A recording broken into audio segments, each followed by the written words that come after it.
去台北住的人，返乡过节的时候回来的时候，一定会来这边报道，也习惯这个味道。吴宗勋自己也从台北回美浓报道，接手老家冰店第3年，有不少改变。原本在台北开餐厅，对菜肴要求的色香味标准套用在冬瓜茶，颜色要像威士忌般的琥珀色，香气要浓郁，不能光有甜味。所以只放冬瓜茶砖去煮不 OK， 除了加新鲜冬瓜，还有很多要留心的。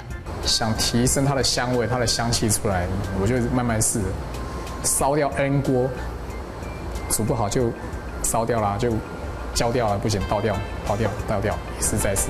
为了煮出理想中的冬瓜茶，吴宗勋每天都得花时间盯着锅子里的变化。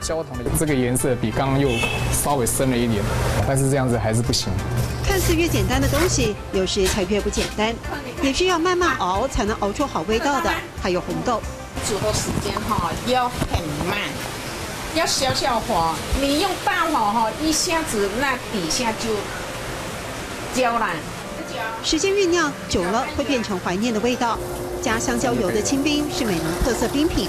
吴宗勋的父母卖了40多年，原本女儿接棒经营，但始终期盼儿子回到身边。本来想想看是给国做水冰机耶。这是美浓的腔调。那么就是原本只想帮忙，结果做出兴趣，对不对？分享胆腔胸天素，那民州都有兴趣。尝试给老顾客新选择，冬瓜茶加清冰，或者把北部客家的擂茶结合清冰的香甜。吴宗勋说，这是南北客家的结合，也跟他的愿景有关。希望有朝一日，清冰不止在美浓，会出现在更多地方。上课喽！本上胆腔胸天素，让你周都有兴趣。